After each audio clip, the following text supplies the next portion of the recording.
going to be pretty awesome. We have ourselves an echo. Where do we have an echo?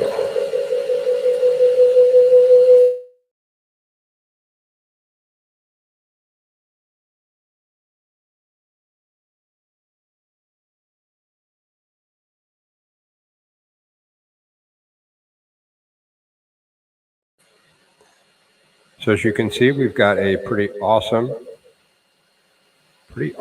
echo.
Okay, here's number counting. Okay, here's number counting. 1, 2.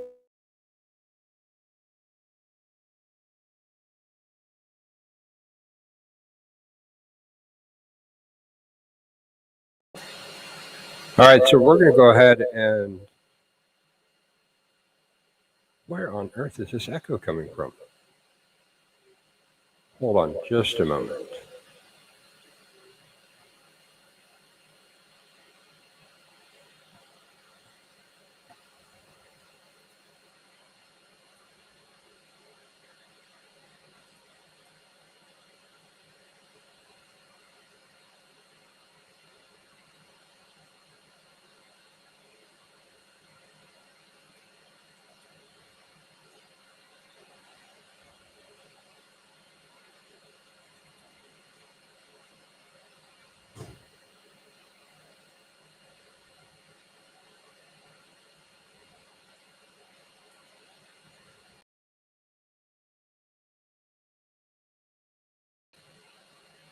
Okay, we're back.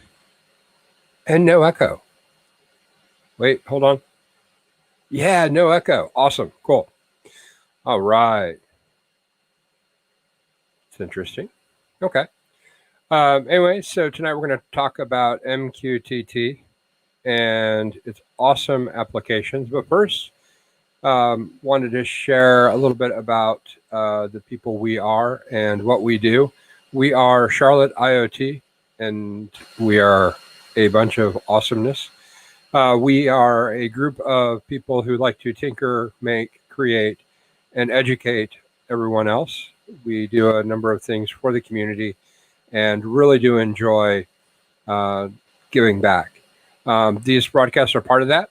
I run a lot of our social, I know, right? Me, social, huh? I run a lot of our social outreach, our hackathons and such. So I'd like to thank everyone for joining us tonight. Again, we're going to be talking about TCP/IP ports. We are also going to be talking about MQTT, which is IBM's pre-2000 created their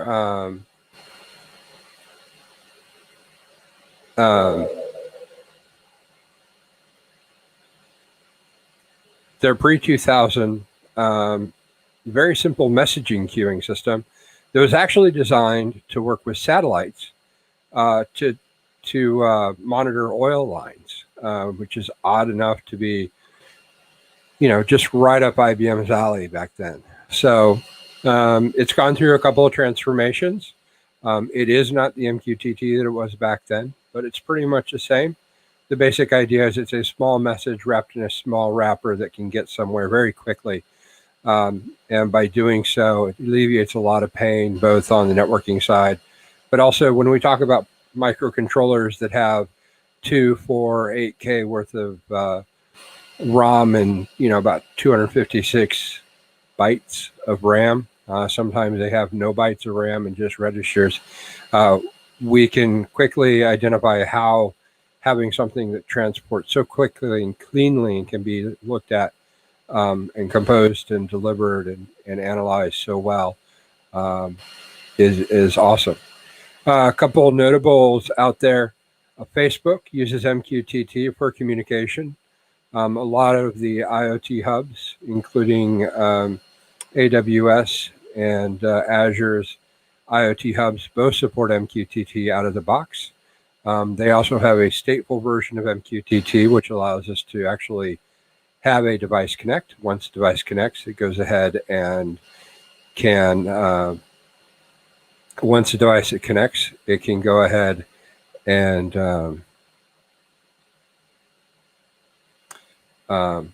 once that device connects, it goes ahead and sends back another signal and basically tells it, hey, this is what you missed while you were gone. So we call it shadowing, and it's a pretty cool concept out there. So if you hold on a second, we are going to see about switching our broadcasting. So hold on for just a second.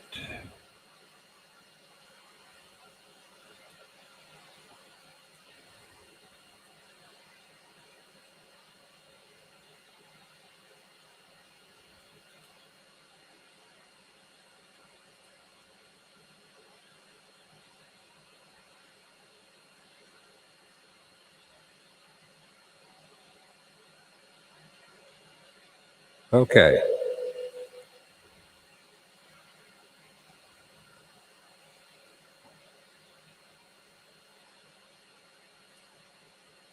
How is this? Yep, still don't have it. Apologize for that. New setup here tonight. So while I fix that over here, wanted to thank some people on our board. For those who don't know, we've a meetup group. We're about 2,000 strong, and in that we've had over 100 meetings. Obviously, really, really awesomeness in those meetings. We focus on learning IoT. We have an awesome IoT board. Dan Thayer is our president, muse of mine for sure. Graham Hardy, Ron, Joseph, Mike, Leslie, Glenn, Christopher, Mark, and if you guys are out there, stand up and let's all give them a clap. Way to go, guys. So absolutely some of the most awesomest people out there.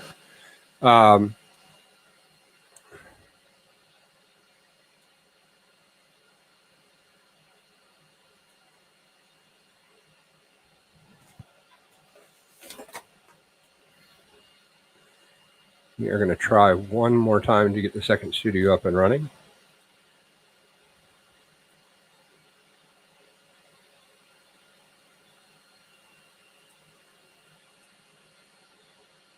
So one of our great sponsors is Pratt Miller. Pratt Miller is an IoT Industrial 4.0 giant.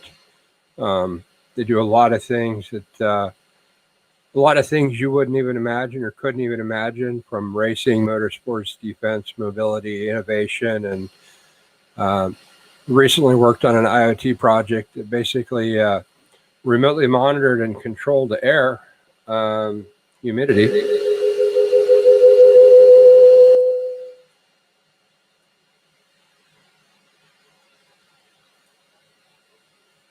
And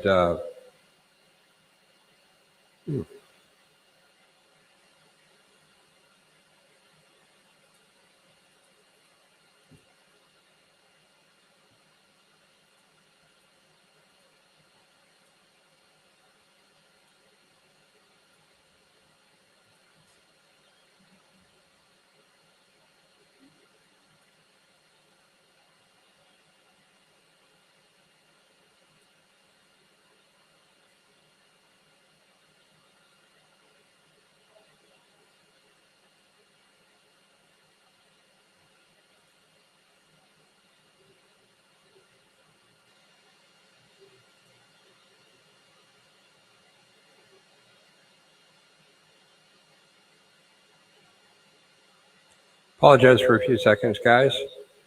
I'm going to switch the camera over so we can get our live feed.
Well, all right. I think we've got it. Yes. All right. Whoever decided it's a good idea for the mute button not to work when you've got an HDMI output coming from your iBook to, a monitor, and mute won't turn it off. Yeah, they should be fired at Apple. Anyways, we are back, and we'll make it through this with just one screen on a tablet, a laptop. Kind of pity, but that's what we'll do. So anyways, I'm going to start with a little presentation.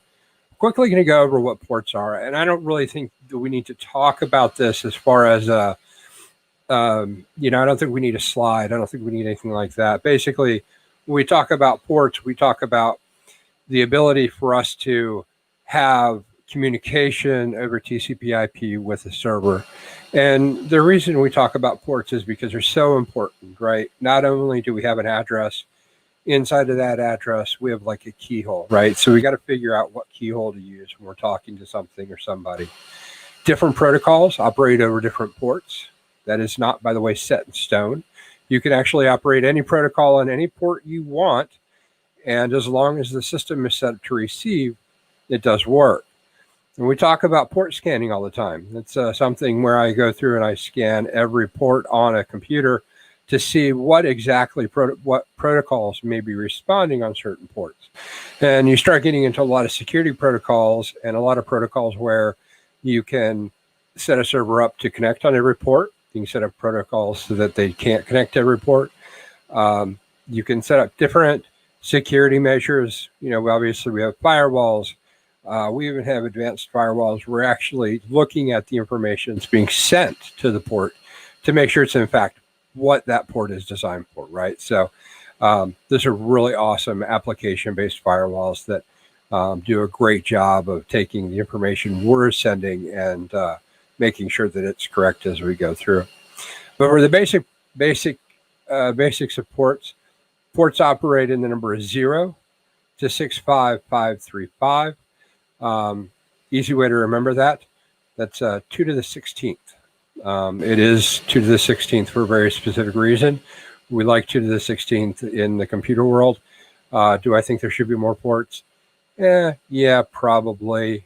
We get around that by doing a lot of connection pooling and a lot of sharing of the information, using a lot of FNRL ports, which is basically like kind of pushing traffic off to other ports when you're trying to do traffic and stuff like that. So really cool. But for the biggest thing you need to know about ports is you just need to know which one to hit, right? You need to know which one you're going to send information to so that when you're configuring up TCP/IP communication, you can get there. So that, I think, is enough on... That may be enough on ports. If any have questions, let me know. Let's get to MQTT. Let's get some demo going here. So what I'm showing you now is actually a project that I put together. This is something very, very simple. As you can see, we've got a Adafruit dot star, which is basically a RGB LED based device that allows us to turn a bunch of LEDs on and off. And on the other particle, argon, we've got an OLED display showing us the amount of current going through, and we also have the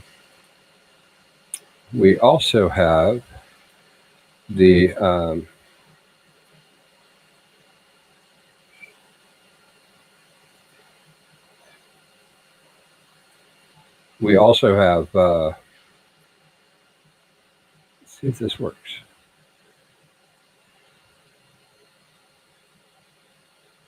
We also have a couple of voltage and current monitors. INA 219. Very, very popular, very, very cheap, very, very easy to set up. And as you can see, we've put them into Adafruit's I/O system, and we are actually pushing live information to them. When you get really cool here, you start looking at, you see how the LED is actually moving, changing. Well, every time we have more and less LEDs, you can see here how our current continues to go up and down, up and down, up and down. So we can see it here on the battery current. That's what's going to impact our charging. And so this is all done over MQTT. So we are going to take a look at how this is all set up today. And for those who don't know, I'm a big particle fan. Oh, nice. I have to log in. All right, easy enough. So you do this once tonight, you think you're done.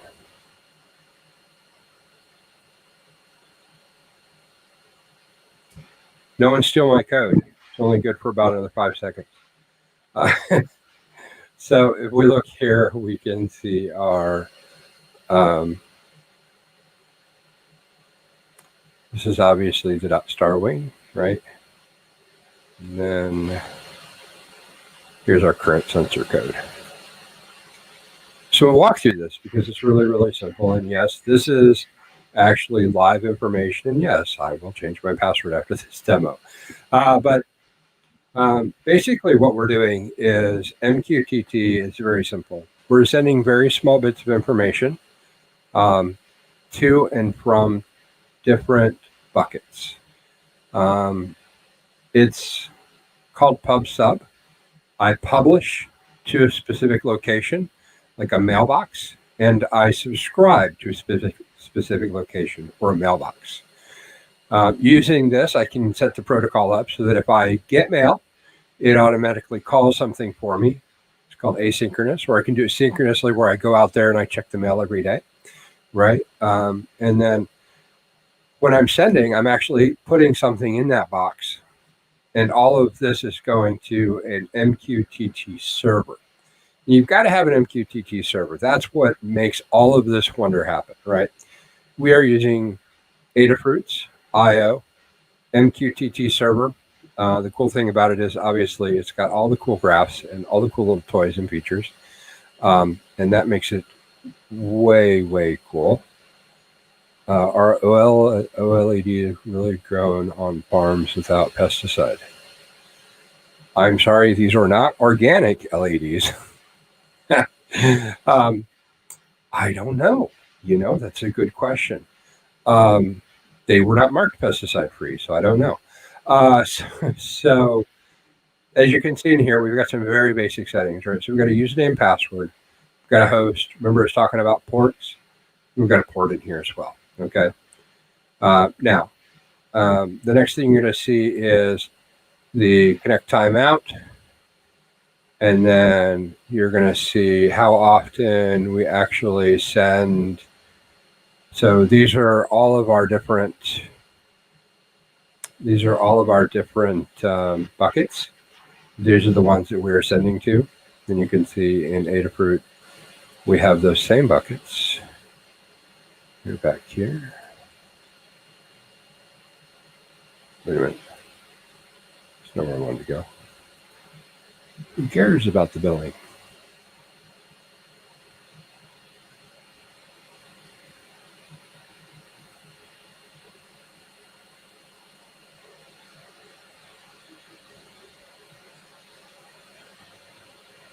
So you're good here to feed. There we go.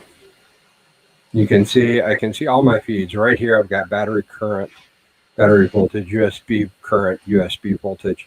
And right now I'm just pushing them all to ADA and then I'm taking them and pushing them into these awesome dashboard components. So anyways, back here, here's our feeds. These do need to match what you set up on the server. Some servers, you can just make a feed. A lot of servers require you to put permissions on them. So check your server documentation. There's a ton of different servers out there. There's a number of free ones out there as well. RabbitMQ is the one that comes to mind. That's really awesome. I've seen that run in production at amazing rates and really stand up. So that's typically my recommendation. You can see here we've got a number of different defines here. Really simple stuff. And then come down here, we've got different information we're going to store. We set up a timer. And now let me show you where we actually do the sending. This is how we connect, right? Well, Jeremy, that's so long. Yeah, I know, but you can copy and paste this, so it's not a huge deal. And then when I update, this is how I update, basically. All I'm doing is calling MQTT publish with the name of I'm setting the name of the mailbox, right? That feed, and setting that, and I'm sending some data. And that data I'm putting into a decent format by just using sprint.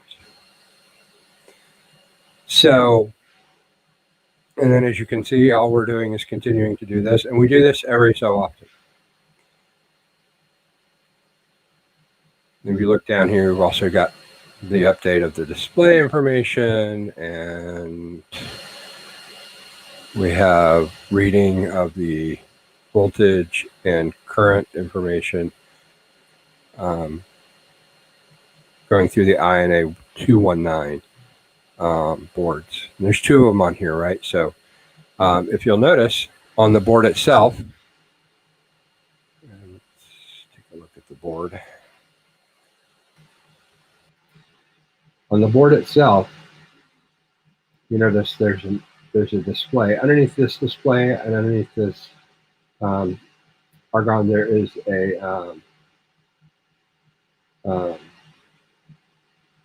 a board that actually, there's two boards that actually they measure current and power. So, and over here you've got a battery. That battery goes into one of the boards, and then the USB goes into the other one. So we've got USB connected to this board. We've got power connected to this board. Now let's go ahead and take a look at what happens. You can see right now, and here's something really weird.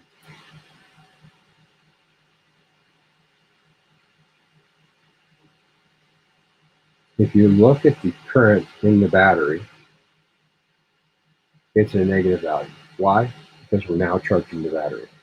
So we're actually passing current to the battery and not from it, right? And you can see the battery is at 397 volts. So what I'm going to do is I'm going to go ahead and disconnect the power.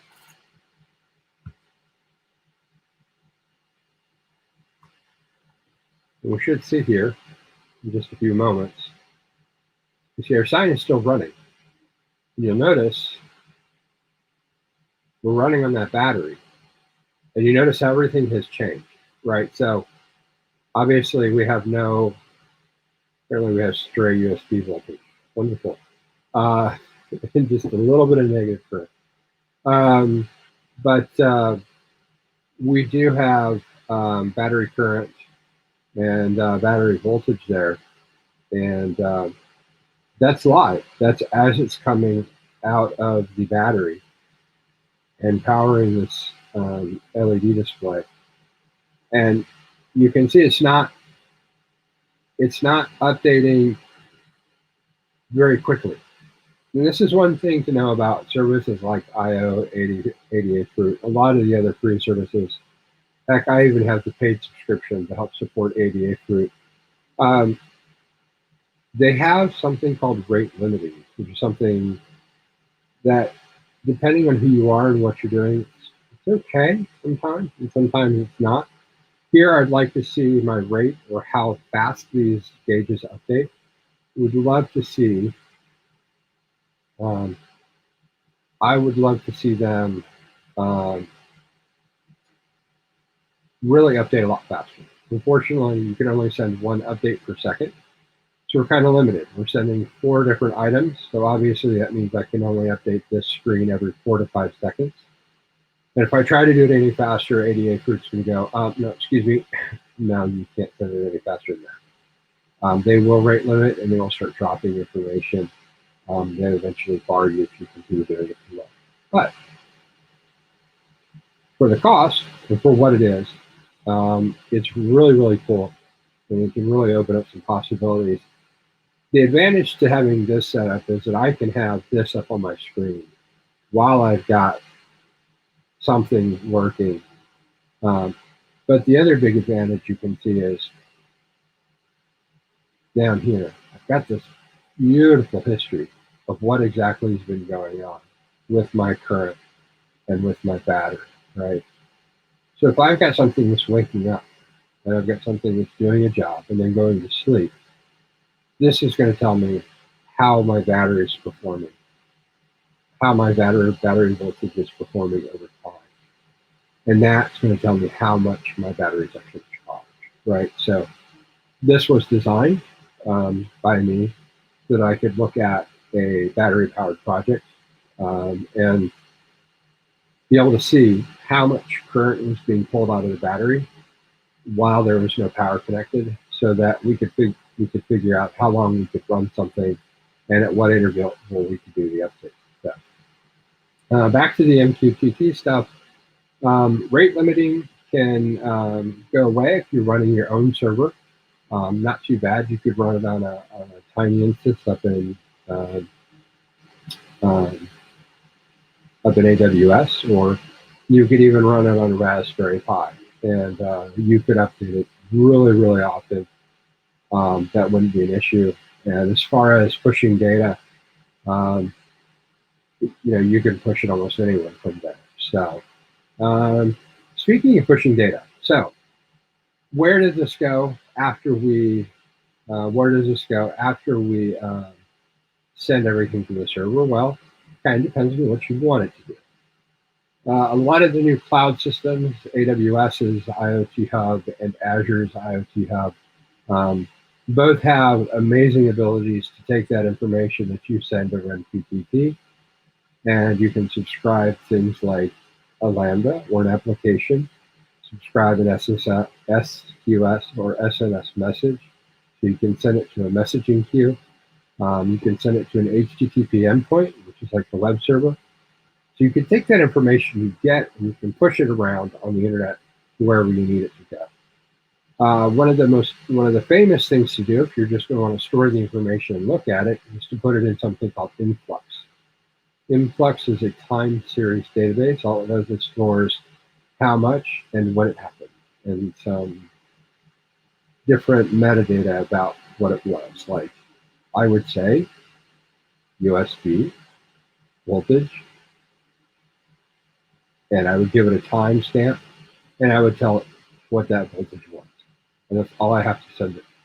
It goes ahead and aggregates that information for me, and I can look at it. Typically, we would use, so Influx is a free open source project, along with its commonly used with something called Grafana. Grafana is a cousin of um, uh, very, very closely related to Influx.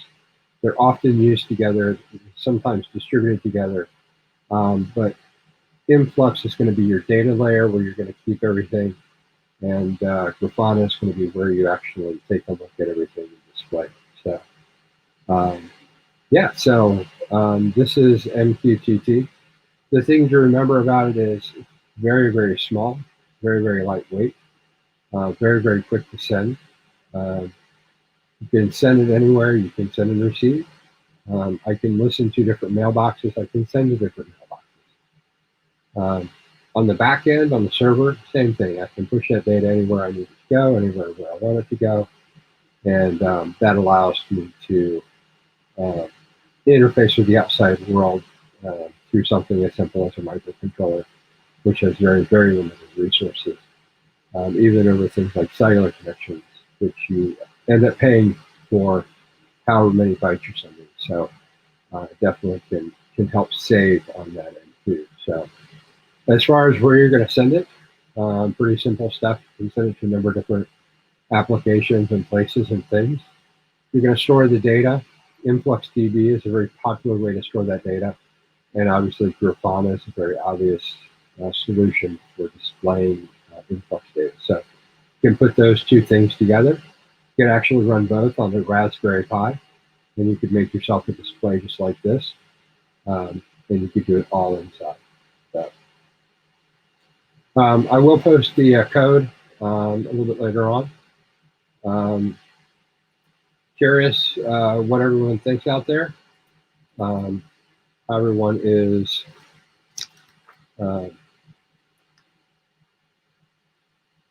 how if anyone's got any questions out there, and yeah.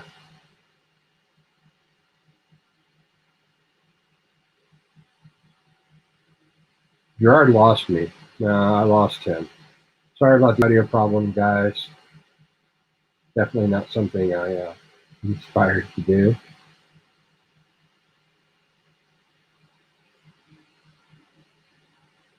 Mike and his OLED joke. Raj out there as well. Well, ladies and gentlemen, if you don't have any questions for me tonight, I want to thank you all for coming. Thank everyone on the board for Charlotte IoT. Apologize for the little bit of audio trouble tonight. We'll definitely take a look at that and do it better next time. A question from Mike. Can you compare and contrast Kafka and AmpQ and IIoT and any others? So I know what Kafka is.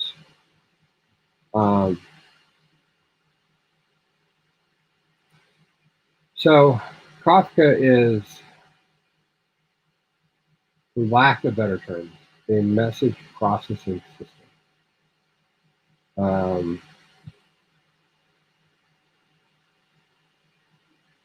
And it's really interesting because people have found amazing use cases for it.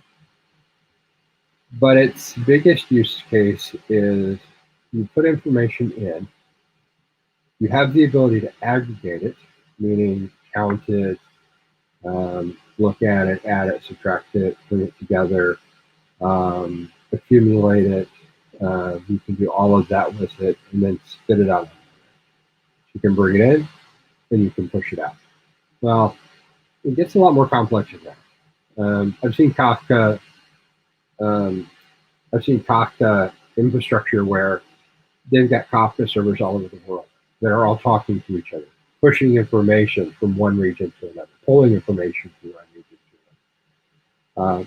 And then you get on to really interesting topics where they take Kafka and they push data out of Kafka and then bring it right back in. So they're aggregating for certain items and then they're re-aggregating that and they're re-aggregating that. So Kafka is a way to basically push data around. Is it like MQTT? No. MQTT is a messaging broker, right? It just sends data and receives data, right?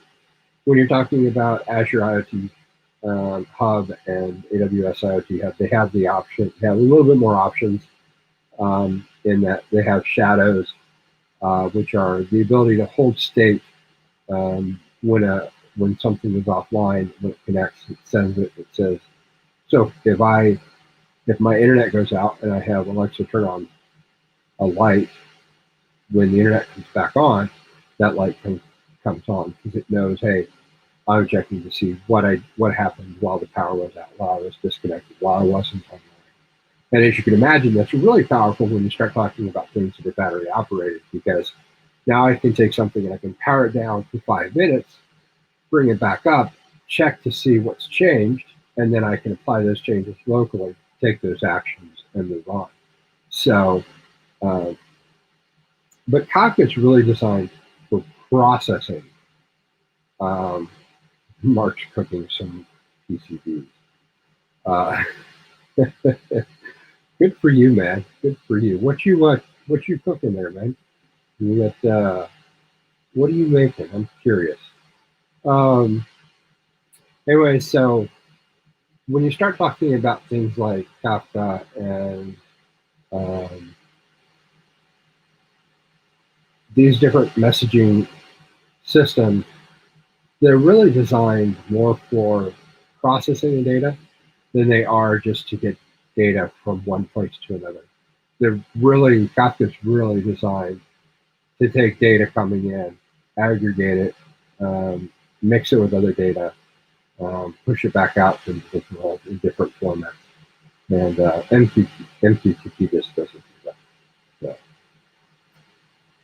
So, doesn't have a plugin infrastructure to do that. MQTT, depending on the broker, can have different plugins. But it's not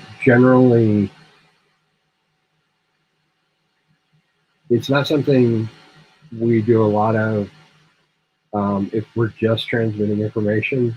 And a lot of that, honestly, is because when we talk about MQTT, a lot of times today we're talking about more advanced messaging queues like RabbitMQ or Um, a working prototype. Nice, nice. Make a million. All right, man. Sounds good.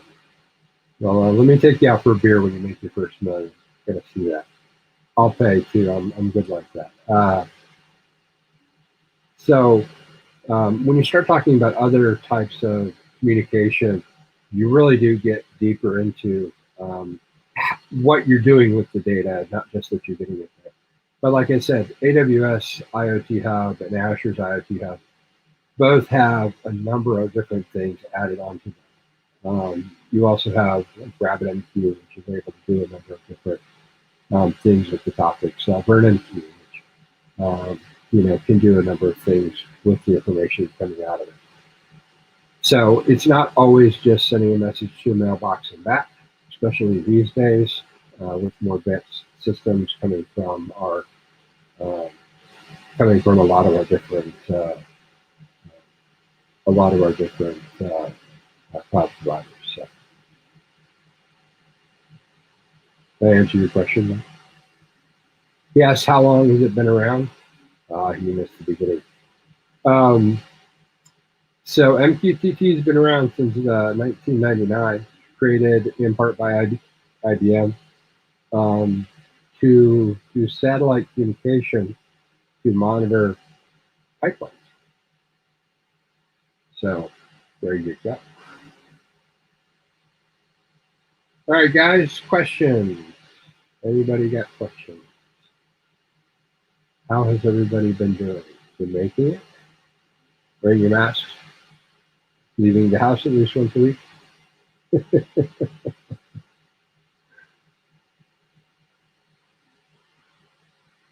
Been using Hive MQ for a current project. I've heard of Hive MQ. I've never run it, but I've heard about it. I've heard good things.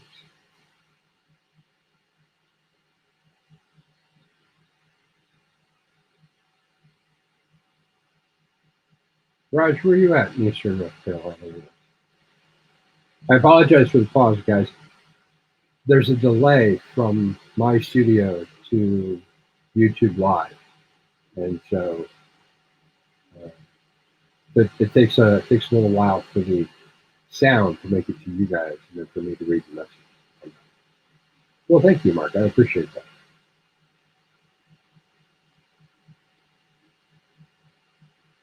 Nice website. You're talking about the one we're using for the studio. This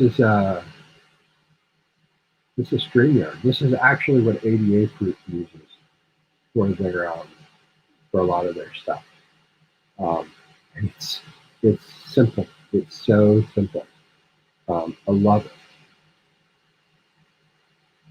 I'm going to build a circuit with timer and loops.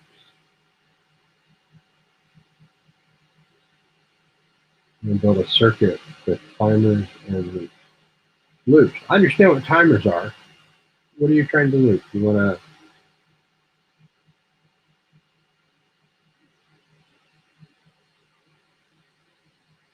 Yeah, this one's fine. I'll show you this real quick if I can do this. It's really cool website.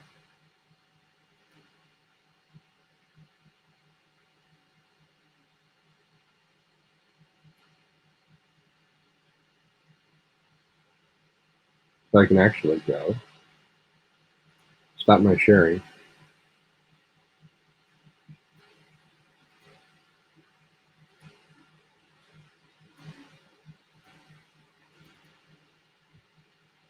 And believe it or not, I can literally share.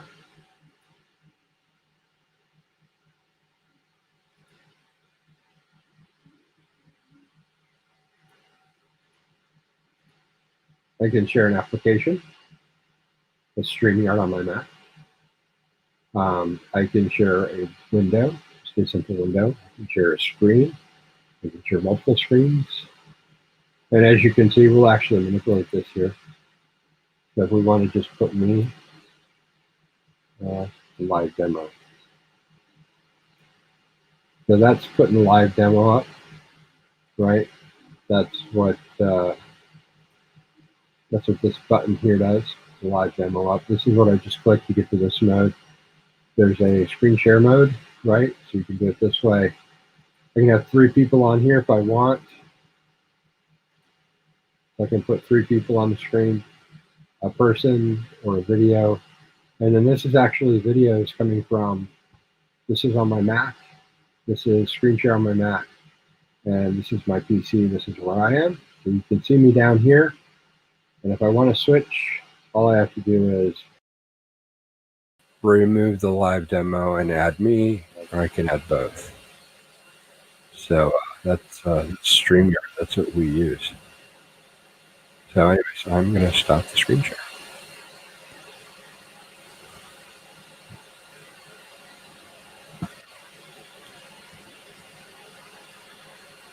Raj found the screen share. Raj found the StreamYard interface.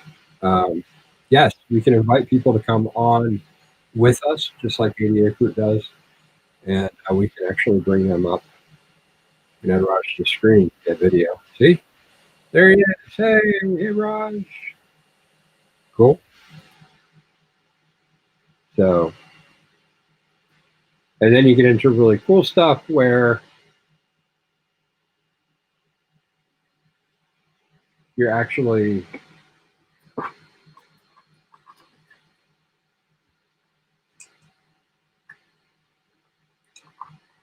you can get into really cool stuff, which is what I do, which is use something called Synergy.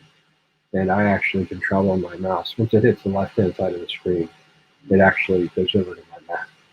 So during the business day, I have 7 screens up, and I can travel all over them, even though they're connected to 4 different computers. So pretty cool stuff, pretty cool technology these days. So.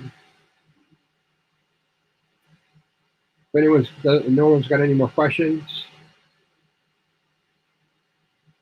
you go ahead and hang it up. I want to thank everyone for joining us tonight. If you've got any questions, feel free to drop them on the live chat, or feel free to drop them in YouTube, and we'll definitely answer them. Appreciate everyone coming out tonight. If you got any questions, got any ideas for another live chat, let us know. And again, we are Charlotte IoT, the meetup group here in Charlotte for all things Internet of Things. And we'll see you later. Have a good night, everyone.